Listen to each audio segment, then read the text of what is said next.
Hello दोस्तों, तो आज हम हमारे सॉल्यूशंस चैप्टर का आखिरी पार्ट करने वाले हैं। इसके बाद अपना पूरा chapter in detail NCERT line to line complete हो जाएगा। तो चलिए फिर शुरू करते हैं इसको। आज का हमारा टॉपिक है एबनॉर्मल मोलर मासेस। तो फिर समझते हैं कि क्या होता है ये सब कुछ अच्छे से। तो शुरू करते हैं।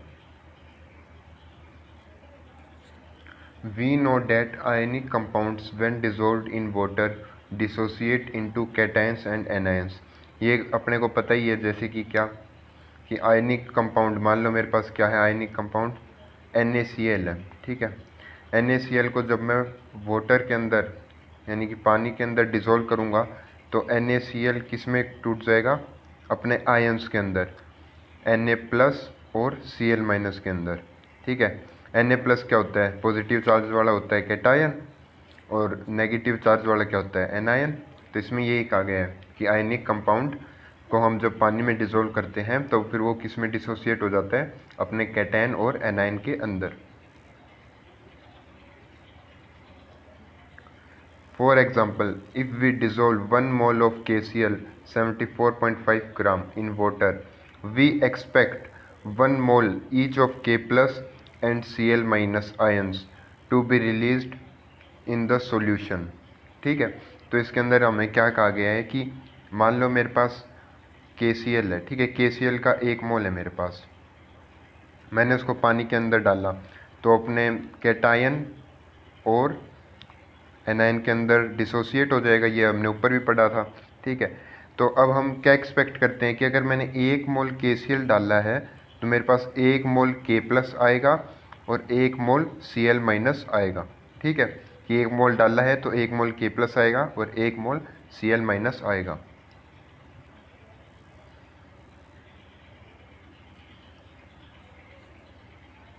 If this happens, there would be 2 moles of particles in the solution। बिल्कुल सही बात है भाई। बेशक मैंने 1 मोल KCl डाला है ना, पानी के अंदर मैंने 1 मोल KCl डाला, लेकिन पानी के बाद मेरे को 2 मोल दिखने लग जाएंगे। 2 मोल कैसे दिखने लग जाएंगे जब मैंने 1 ही डाला, क्योंकि 1 मोल मेरे को K+ का दिखने लग जाएगा, 1 मोल मेरे को Cl- का दिखने लग जाएगा। इनिशियली मैंने 1 मोल डाला था KCl का, लेकिन घुलने के बाद वो डिसोसिएट होके 1 मोल K+ और Cl- का हो जाएगा। तो इन सॉल्यूशन मेरे को क्या 2 मोल दिखने लग जाएंगे। If we ignore interionic attractions, 1 mole of KCl in 1 kg of water would be expected to increase the boiling point by 2 into 0.52 Kelvin is 1.04 Kelvin, ठीक है। तो अब हमने क्या सीखा था भाई, ये तो हम पहले ही सीख क्या रखे कि किसी भी सॉल्वेंट के अंदर मैं कोई सोल्यूट डालता हूँ तो उसका बॉइलिंग पॉइंट बढ़ जाता है ना। एलिवेशन इन बॉइलिंग पॉइंट आपको ऊपर कोलिगेटिव प्रॉपर्टी सिखाई थी मैंने, वही है ये। उसका फॉर्मूला अगर आपको ध्यान हो तो कितना इंक्रीज़ होता है ना, तो डेल्टा टी भी हमने कैसे पढ़ा था, वो पढ़ा था हमने KB इंटू मोलैलिटी, ठीक है। और KB वाटर का हमने कितना देखा था, KB वाटर का होता है 0.52 केल्विन, ठीक है। वाटर का अपना KB इतना होता है। मोलैलिटी तो मैंने आपको बताया ही था कि मोलैलिटी कितनी होती है। मोलैलिटी क्या होती है कि कितने मोल्स सोल्यूट के हैं divided by solvent in KG, कितना सोलवेंट लिया मैंने KG के अंदर। तो मैंने आपको बताया था मोलैलिटी हम कैसे निकालेंगे इसके अंदर। मैंने 1 मोल लिया था KCl का, आपको बताया है, और कितना 1 किलो पानी में रखा था, तो 1 डिवाइडेड बाई 1 इज़ 1। तो यानी कि KB अपना 0.52 था, 0.52 इंटू 1। लेकिन अभी भी इस फॉर्मूला में एक चीज़ मिसिंग है, ठीक है, वही हम पढ़ रहे हैं। इस फॉर्मूला को हम एग्जैक्टली ये आगे भी आप समझोगे, लेकिन एक आई नाम का फैक्टर मुझे और इंट्रोड्यूस करना पड़ेगा। तो यानी मेरा असली फॉर्मूला होगा delta TB is IKB into M। ये एक्चुअल फार्मूला होगा। अब आई क्या है ये हम बाद में समझेंगे, ठीक है। तो इस हिसाब से मैं आपको ये कैलकुलेशन समझा रहा हूँ। और आई इसके लिए क्या होगा, 2 होगा। 2 क्यों होगा, क्योंकि ये K+ और Cl- दो चीज़ों में बटा टूटा है ना, तो इसलिए इसके लिए आई की वैल्यू मैंने 2 ली है। तो यहाँ पे 2 इंटू 0.52 और इंटू मोलैरिटी की वैल्यू मैंने आपको बताया 1 आ रखी थी इस वाले के अंदर। तो यानी 2 इंटू 0.521 इंटू K, मतलब 2 इंटू 0.52 केल्विन इंटू 1। तो इसका आंसर क्या हो जाएगा 1.04 केल्विन। ये इसका आंसर आ जाएगा कि इतना हमारा बॉइलिंग पॉइंट बढ़ जाएगा। Now if we do not know about the degree of dissociation, we could be led to conclude that the mass of 2 moles of particles is 74.5 gram and the mass of 1 mole of KCl would be 37.25 ग्राम। अब देखो, अब ये एक अलग चीज़ की बात कर रहे हैं, ठीक है। एनसीईआरटी थोड़ा कॉम्प्लेक्स तरीके से समझाती है, मतलब बताती है, समझाती तो क्या है। तो इसके अंदर क्या कह रही है एनसीईआरटी कि मुझे नहीं पता, ठीक है। मान लो कुछ एक यहाँ पे सोलवेंट है, ठीक है। अभी मेरे को कुछ नहीं पता, मैंने KCl डाला है इसके अंदर। मैंने इसके अंदर डाला, मुझे ये नहीं पता कि ये K+ और Cl- के अंदर टूटता है, ठीक है। मुझे ये पता ही नहीं है। मैंने इसके अंदर KCl डाला और इसके अंदर KCl डालने के बाद मुझे पता चल गया, मैंने चेक किया कि इस सॉल्यूशन के अंदर कितने मोल पड़े हैं KCl के। मेरे को पता नहीं है डिसोसिएट होता है या नहीं होता। तो सॉल्यूशन के अंदर चेक किया तो मैंने देखा कि 2 मोल पड़े हैं KCl के, है ना। मुझे पता नहीं कि K+ और Cl- में टूटा हुआ है मेरा 1 मोल ही, मुझे ये नहीं पता। मैंने सॉल्यूशन में चेक किया तो 2 मोल मिले मुझे। और वो मैंने, है ना, कैसे निकाला वो आपको RLVP वगैरह से हमने निकालना सीखा था ना, कि कितना क्या उसकी मोलर मास होता है सोल्यूट का, जितनी भी कोलिगेटिव प्रॉपर्टी से सीखा। तो उससे अब हमने पता लगा लिया 2 मोल। तो अब मैंने सोचा कि भाई 2 मोल का मास होता है मेरे पास, मैंने मास निकाला उससे, है ना, कोलिगेटिव प्रॉपर्टी से 74.5 ग्राम। तो मैंने देखा कि 2 मोल KCl का मास होता है 74.5 ग्राम। तो सीधी सी बात है 1 मोल का कितना होता होगा, तो 74.5 डिवाइडेड बाई 2 यानी कि 37.25। तो मेरी सारी गड़बड़ी होगी। एक्चुअल में देखो, एक्चुअल में क्या होता है, एक्चुअल में KCl का एक्चुअल में मोलर मास क्या होता है भाई, 74.5 ग्राम। लेकिन मेरी कैलकुलेशन के हिसाब से आ रहा है KCl का कितना आ रहा है मोलर मास, 37.25। ये मेरी कैलकुलेशन गलत क्यों आ रही है, क्योंकि मुझे ये नहीं पता था कि जो मैंने KCl उसके अंदर सॉल्यूशन में डाला है वो 2 मोल में डिसोसिएट हो गया। कैसे हो गया, ये आपको बताया है कि 1 मोल KCl भी अगर मैं डालता हूँ तो वो पानी के अंदर किस में, K+ और Cl- के अंदर टूट जाएगा। तो जो 1 मोल है यहाँ पे, 1 मोल K+ बनेगा, 1 मोल Cl-, तो टोटल ये कितना हो जाएगा, 2 मोल हो जाएगा। और मेरे को डिसोसिएशन का पता नहीं था, मैंने सोचा सॉल्यूशन में KCl की ही मात्रा 2 मोल है, तो इसी के कारण मैंने इसका गलत मोलर मास निकाल दिया था। तो इसलिए हमें डिसोसिएशन का भी पता होना चाहिए, डिग्री ऑफ डिसोसिएशन का भी। अगर उसका हमें पता नहीं होगा तो हमारी सारी कैलकुलेशंस गलत होने लग जाएगी। This brings into light the rule that when there is dissociation of solute into ions, the experimentally determined molar mass is always lower than the true value। ठीक है, हमने यही बताया भाई कि अगर हमें एक रूल के बारे में पता लग गया कि कभी भी डिसोसिएशन सोल्यूट का होता है आयंस के अंदर, एक्सपेरिमेंटली डिटरमाइंड मोलर मास हमेशा कम होगा ट्रू वैल्यू से। कैसे कम होगा भाई, मैंने एक्सपेरिमेंट से देखा और मुझे जब डिग्री ऑफ डिसोसिएशन का नहीं पता था तो मेरी KCl का कितना आया था भाई मोलर मास, 37.25 ग्राम आया था। एक्सपेरिमेंटली निकाला मैंने, हालांकि मुझे डिसोसिएशन का उस टाइम पे पता नहीं था। और एक्चुअल वैल्यू क्या थी, 74.5 ग्राम एक्चुअल वैल्यू थी। तो हमारी जो एक्चुअल वैल्यू से हमारा एक्सपेरिमेंटली डिटरमाइन जो भी मोलर मास आता है वो कम आएगा, ठीक है, इज़ ऑलवेज लोअर। कम आएगा क्योंकि क्यों आता है कम, क्योंकि हमें इसका क्या नहीं पता होता, डिग्री ऑफ डिसोसिएशन पता नहीं होता कि ये फर्दर आयंस के अंदर भी टूटता है, ठीक है। तो इसके कारण हमारा कम हो जाता है।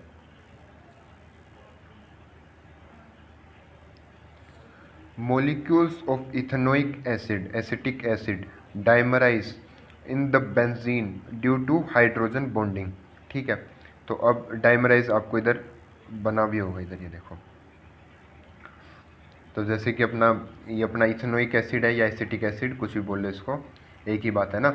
तो 2 इथेनोइक एसिड अगर मैंने लिए तो वो क्या हो जाएंगे, डाइमराइज हो जाएंगे, है ना। ये देखो यहाँ पे डाइमराइज हो गए। ये अपना एक इथेनोइक एसिड है ना, एक इथेनोइक एसिड है, ये अपना दूसरा इथेनोइक एसिड है। ये दोनों हाइड्रोजन बॉन्डिंग के थ्रू यहाँ पे ना ऑक्सीजन और हाइड्रोजन के बीच में, ये ऑक्सीजन और हाइड्रोजन के बीच में हाइड्रोजन बॉन्डिंग होगी।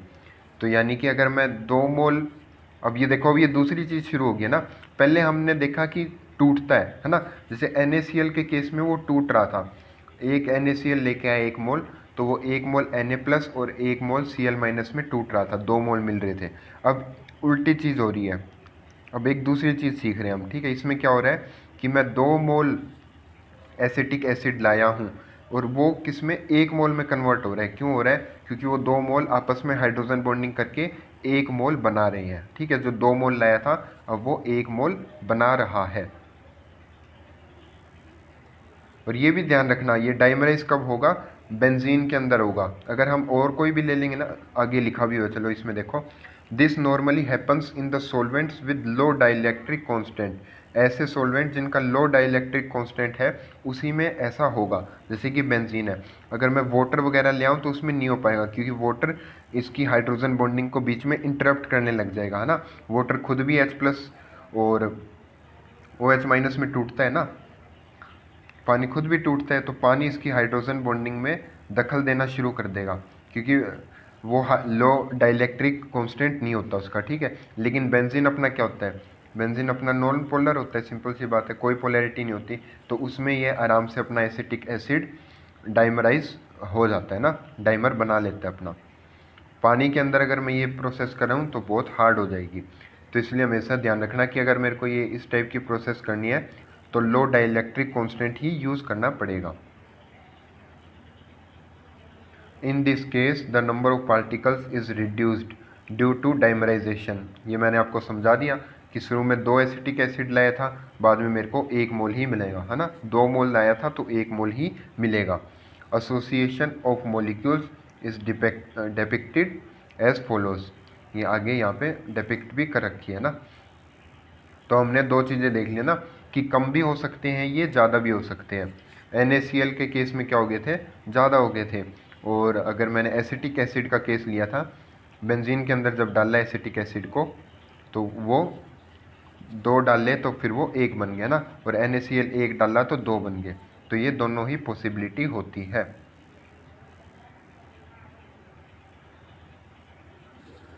It can be undoubtedly stated here that if all the molecules of ethanoic acid associate in benzene, then delta Tb or delta Tf for ethanoic acid will be half of the normal value। ठीक है। अब इसमें वही चक्कर पड़ रहा है भाई अपना। क्या चक्कर है? देखो कि अगर if all the molecules of ethanoic acid associate in benzene, then delta Tb और delta Tf for ethanoic acid will be half of the normal value। Normal value के आधा हो जाएगा। क्यों हो जाएगा? क्योंकि पहले दोगुना हो रहा था, आई की वैल्यू हम 2 ले रहे थे ना, डालना 1 मोल था लेकिन वो दोगुना हो रहा था। लेकिन अब क्या हो जाएगा कि मैं 2 मोल भी डाल लूँगा तो वो क्या हो जाएगा? 1 हो जाएगा ना। तो इसमें आई की वैल्यू आधी हो जाएगी। और मान लो मैं 1 डाल लूँगा, है ना, 1 डालूँगा, वो समझाने की बात होती है। अगर मैं 1 लेके चलूँगा तो वो आधा हो जाएगा, है ना।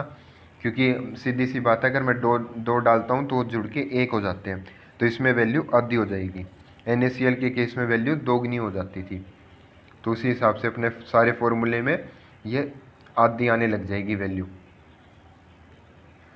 The molar mass calculated on the basis of delta Tb और delta Tf will therefore be the twice of the expected value. इसके अंदर एक्सपेक्टेड वैल्यू के दोगुना हो जाएगा, है ना। जैसे आपने पहले पढ़ा था इस केस में तो एक्सपेक्टेड वैल्यू के 74.5 के आधा हो रहा था। लेकिन इस केस के अंदर जो हमारा, ये तो डिसोसिएशन का केस था, लेकिन एसोसिएशन केस में इसमें क्या हो जाएगा? उसकी वैल्यू के दोगुना वैल्यू हो जाएगी। और वो दोगुनी कैसे भी होगी? मान लो कोई मैं आपको समझा भी देता हूँ इसको ना, दो कैसे होगी। मैंने किसी चीज़ के, मान लो एक ए है, ए मेरे पास कोई मॉलिक्यूल है, ठीक है। उस ए मॉलिक्यूल को मैंने डाला और जैसे 2A मैंने डाला, ठीक है। अब वो क्या करेंगे? एसोसिएशन दिखाएंगे, तो वो क्या बन जाएंगे? A2। यानी कि 2A थे शुरू में, मेरे पास 2 मोल थे A के, लेकिन वो दोनों बाद में मिल गए, है ना। दोनों के बीच में कोई भी मान लो हाइड्रोजन बॉन्डिंग होगी और कोई भी बॉन्डिंग होगी। तो अब देखो, अब मेरे पास, अब मैं सोचूंगा, ठीक है, अब मैंने देखा कि सॉल्यूशन के अंदर ए का मान लो एक्चुअल में जो असल में मोलर मास है ए का, वो मान लो 20 है, ठीक है। मान लो ए का एक्चुअल में मोलर मास 20 है, ठीक है। लेकिन अब मैंने सॉल्यूशन के अंदर देखा भाई, ठीक है, अब मैंने सॉल्यूशन के अंदर देखा, सॉल्यूशन के अंदर क्या मिला मेरे को, 1 मोल ही देखने को मिला, है ना, क्योंकि सॉल्यूशन के अंदर ये एसोसिएट कर जाते हैं। सॉल्यूशन के अंदर मुझे सिर्फ 1 मोल ही देखने को मिला, तो मैंने कहा कि भाई 1 मोल है इसका। अब बाद में और फिर मैंने चेक किया कि भाई क्या मोलर मास आ रहा है, तो सीधी सी बात है, अगर मैंने 2A डाले थे, है ना, 2A डाले थे तो मतलब 40, है ना, 40 आ गया।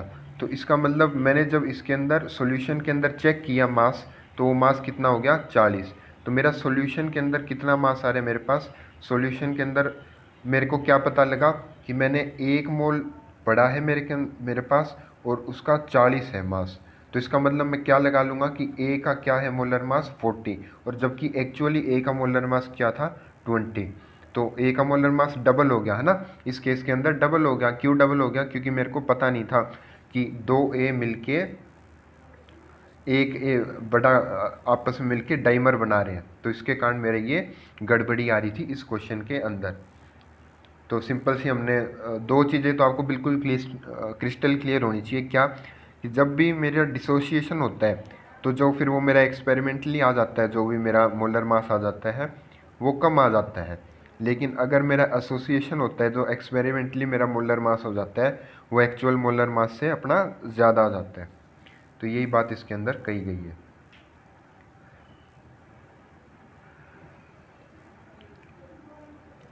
Such a molar mass that is either lower or higher than the expected or normal value is called as abnormal molar mass। तो यही मास जो मैं एक्सपेरिमेंटली, है ना, हमने निकाला कि कभी ज़्यादा आ रहा है कभी कम आ रहा है ना, कभी एसोसिएशन में है या कभी डिसएसोसिएशन में, तो ये वाला जो मोलर मास आता है इसको एबनॉर्मल मोलर मास कहते हैं, यानी कुछ तो गड़बड़ है इस मोलर मास में, ये मोलर मास सही नहीं है। तो यही चीज़ हमारे वेंट होफ साहब ने देख ली थी, है ना। In 1880 van't Hoff introduce a factor i known as the van't Hoff factor to account for the extent of dissociation और एसोसिएशन। तो ये चीज़ उन्होंने 1880 में देख लिया ना, ये आप अभी समझ रहे हो, 1880 में देख ली थी, और तभी उन्होंने एक फैक्टर निकाला आई नाम से, और इस फैक्टर को क्या कहते हैं, van't Hoff factor, to account for the extent of dissociation और एसोसिएशन। ये फैक्टर दोनों में काम करेगा ना, चाहे वो डिसोसिएट कर रहा हो और चाहे वो एसोसिएट करके अपना जो भी डाइमर वगैरह बना रहा हो। और इसके फॉर्मूले भी हैं भाई, this factor i is defined as, इसको कैसे कर सकते हैं, इसके 3 फॉर्मूले यहाँ पे अपने को दे भी रखे हैं। तो पहला है भाई normal molar mass divided by abnormal molar मास, दूसरा है observed colligative property divided bye calculative colligative property, और तीसरा है total number of moles of particles after association dissociation, ठीक है, या फिर divided by number of moles of particles before association या फिर डिसोसिएशन। तीनों को मैं एक एग्जांपल से अच्छे से हम समझ लेते हैं ना, समझना बहुत ज़रूरी है, रटने मत बैठना इसको। जैसे कि हाँ, तो देखो KCl का अपने को पता है मोलर मास आज के टाइम पे क्या होता है, अपने को पता है ये होता है 74.5 ग्राम। तो इसको मैं क्या कहूँगा, नॉर्मल मोलर मास, है ना, कि जो असली में होता है नॉर्मल मोलर मास, और डिवाइडेड बाय उसमें फॉर्मूले में क्या था, एबनॉर्मल मोलर मास। तो एबनॉर्मल मोलर मास क्या होता है, एबनॉर्मल वो जो कि हमने पहले निकाला था ना, जब हमें पता नहीं था कि एसोसिएशन या डिसोसिएशन होती है, अपने को पता ही नहीं था कि KCl बाद में डिसोसिएट होके K+ और Cl- में कन्वर्ट हो जाता है। तो ये जब नहीं पता था तो हमने शुरू में अपनी कैलकुलेशंस की थी, उसके साथ हमारा गलत आंसर आ रहा था, उसके साथ हमारा आंसर आ रहा था कि KCl का मोलर मास होगा 37.25 ग्राम। तो ये अपना हो गया abnormal molar mass.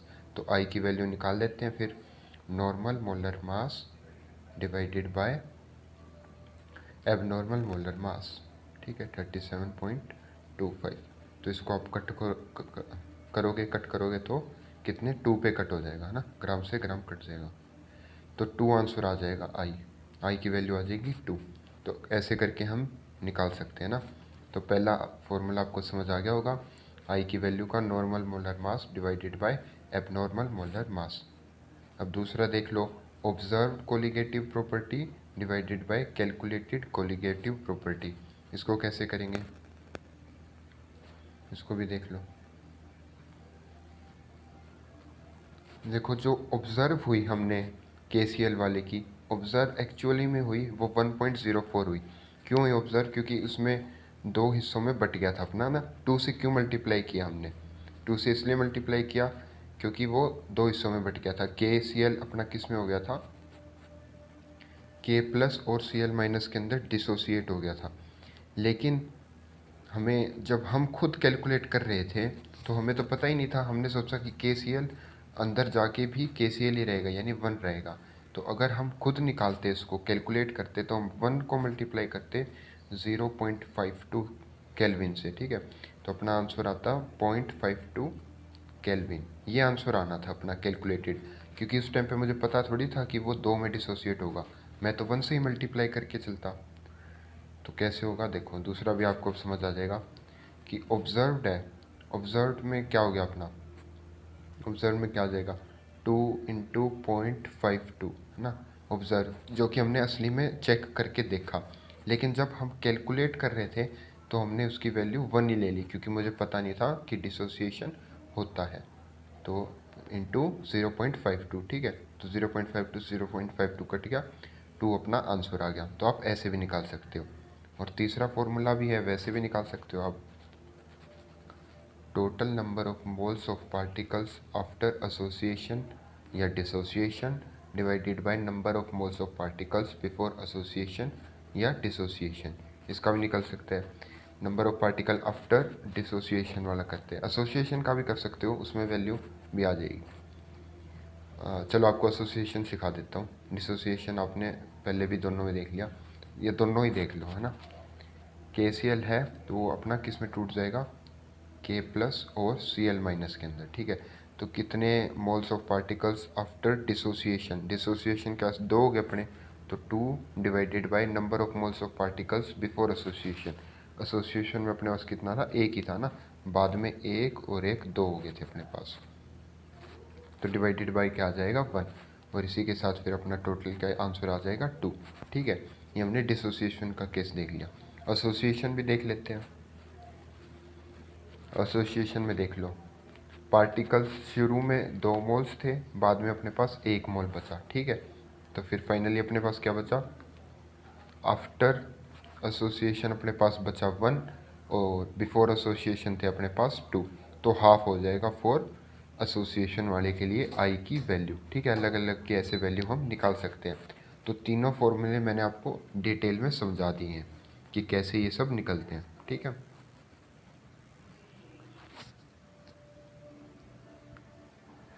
Here, abnormal molar mass is the experimentally determined molar mass, and calculated colligative properties are obtained by assuming that the non-volatile solute is neither associated nor dissociated।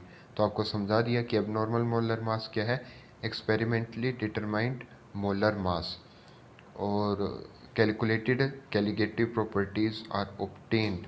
इसके अंदर हमने simple सी बात यही समझी है कि जो हमने मोलर मास निकाला था जैसे KCL का, तो हमें पता थोड़ी था कि वो एसोसिएट होता है या डिसोसिएट होता है। उसी के चक्कर में हमने गलती से 37.25 ग्राम हमने कैसे खुद ने निकाल दिया था ये, है ना, एक्सपेरिमेंट से। लेकिन असल में कितना होता है 74.5 ग्राम, क्योंकि हमें एसोसिएशन डिसोसिएशन के बारे में पता नहीं था।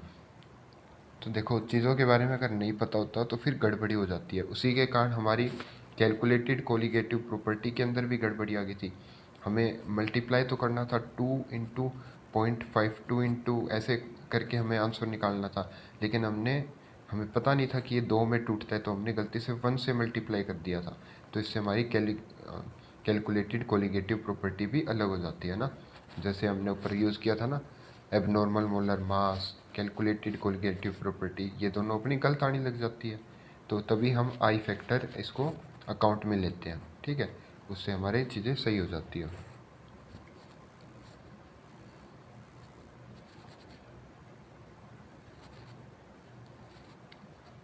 नाइदर एसोसिएट, हाँ यही मान के चलते हैं कि वो ना एसोसिएट होता है ना अपना डिसोसिएट होता है। In the case of association value is less than unity, while for dissociation it is greater than unity. अपने को पता है डिसोसिएशन के केस में हमारी वैल्यू आई की वैल्यू हमेशा कितने आएगी, एक से बड़ी आएगी, ठीक है। और एसोसिएशन के केस में आई की वैल्यू हमेशा 1 से छोटी आएगी। ये हमने ऊपर देख लिया था ना, ऊपर हमारी आई की वैल्यू हाफ आ रही थी एसोसिएशन के लिए, डिसोसिएशन के लिए 2।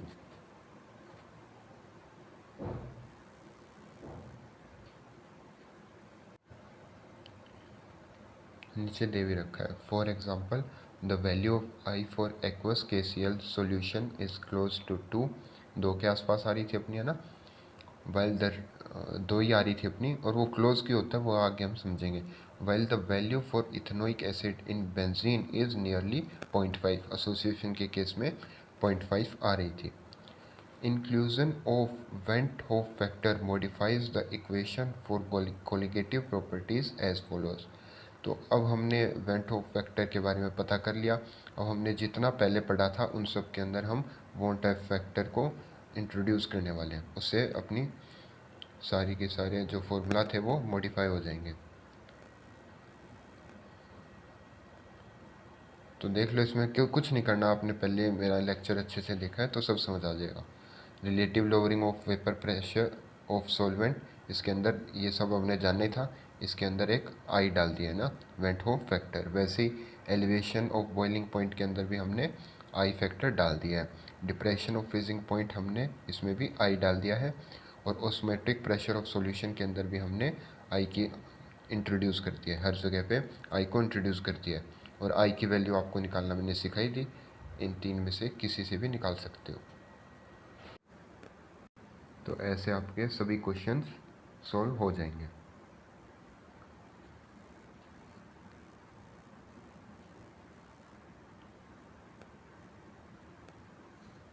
Table 1.4 depicts value of the factor I for the several strong electrolytes. For KCl, NaCl and MgSO4, I value approaches to 2 as the solution becomes very dilute. As expected, the value of I gets close to 3 for K2SO4। ठीक है, तो इसके अंदर हमें नीचे table दे रखी है, उसके अंदर अपने को आई की वैल्यू दे रखी है अलग अलग स्ट्रॉन्ग इलेक्ट्रोलाइट्स के लिए ना, इलेक्ट्रोलाइट जो अपने आयंस में टूट जाए। जैसे NaCl होता है ना, तो Na प्लस और Cl माइनस के अंदर टूट जाता है। तो NaCl क्या है, अपना एक स्ट्रॉन्ग इलेक्ट्रोलाइट है, अच्छे से टूट जाता है, पूरा डिसोसिएट हो जाता है। और इसमें देख लो भाई, KCl, NaCl, MgSO4 इनकी वैल्यू 2 के आसपास आ जाती है। लेकिन ये ध्यान रखना, जब हम सॉल्यूशन को पूरा डाइल्यूट करते हैं, पूरा डाइल्यूट करने पे इनकी वैल्यू 2 के आसपास आती है। तो क्वेश्चन बन सकता है इस चीज़ से भी, ठीक है, कि कब 2 के पास ज़्यादा वैल्यू जाएगी अपनी आई की, वो तभी जाएगी जब अपना सॉल्यूशन बहुत ज़्यादा डाइल्यूट होगा। और आई की वैल्यू क्लोज टू 3 हो जाएगी K2SO4 के लिए, जब सॉल्यूशन बहुत डाइल्यूट होगा। K2SO4 के लिए 3 क्यों होगी भाई, क्योंकि K2SO4, दूसरा कलर लेता हूँ मैं, ठीक है, K2SO4 जब डिसोसिएट होगा तो किस में होगा, 2K plus plus SO4 2 negative के अंदर, तो 2 और 1 3, ठीक है, तो 3 के अंदर ये अपनी वैल्यू आ जाएगी। इसीलिए इसके पहले 1 था ना, तो आई की वैल्यू हम निकाल सकते हैं। आफ्टर इसके मोल्स कितने होते हैं आफ्टर डिसोसिएशन, 3, और पहले कितने थे, 1, तो आई की वैल्यू आ जाएगी 3। लेकिन ये ध्यान रखना, ये तभी आएगी जब वो अपना सॉल्यूशन जब बहुत ज़्यादा डाइल्यूट होगा। और नीचे अपने को कंपेयर भी करके दिखा रखा है, ठीक है, वैल्यू ऑफ आई, ठीक है। इधर अपने को अलग अलग मोलैलिटी दे रखी है, देखो जैसे जैसे अपना सॉल्यूशन डाइल्यूट होगा, जैसे जैसे अपना डाइल्यूट होता जाएगा वैसे वैसे देखो आई की वैल्यू बढ़ती जा रही है ना। यहाँ पे 1.87 थी, यहाँ पे 1.97 थी। और ऐसा क्यों होता है देखो, रिप्रेजेंट यहाँ पे स्टार है, जो ये स्टार क्या represent I values for incomplete dissociation. Incomplete dissociation ज़रूरी थोड़ी है कि अपना स्ट्रॉन्ग इलेक्ट्रोलाइट भी हो, ज़रूरी थोड़ी है, वो तो आइडियल केस हो गया ना कि पूरा का पूरा ही वो Na+ और Cl- में डिसोसिएट हो जाए, है ना। वो एक आइडियल सिचुएशन होती है, आमतौर पे थोड़ा कम रहता है उससे, तो उसी के लिए होता है। और आपको पता है कि जैसे जैसे सॉल्यूशन को मैं डाइल्यूट करता जाऊंगा उससे वो उतना ही डिसोसिएशन बढ़ता जाएगा, ठीक है। डाइल्यूट करते जाएंगे हमारा डिसोसिएशन और बढ़ता जाएगा, ये इक्विलिब्रियम में सिखाया जाता है। तो ऐसे बस आपको अगर वो इतना भी इक्विलिब्रियम ध्यान नहीं है तो आप इतना याद कर सकते हो कि मेरे को जितना ज़्यादा मैं डाइल्यूट सॉल्यूशन लेता जाऊंगा अपना, ऊपर लिखा भी होगा, सॉल्यूशन जितना मैं डाइल्यूट करता जाऊंगा उतनी वैल्यू उसकी आइडियल के पास पहुंचने लग जाएगी। आइडियल वैल्यू जो यानी पूरी डिसोसिएशन पे आती है, डिसोसिएशन पे went hope factor I for complete dissociation of solute. NaCl के लिए 2 होती है, KCl के लिए 2, MgSO4 के लिए 2 और K2SO4 आपको सिखाया था उसके लिए 3 होती है, ठीक है। तो ऐसे अपना पूरा चैप्टर कंप्लीट होता है। इसके क्वेश्चंस भी करेंगे हम थोड़े, उससे और अच्छी क्लैरिटी आएगी, ठीक है।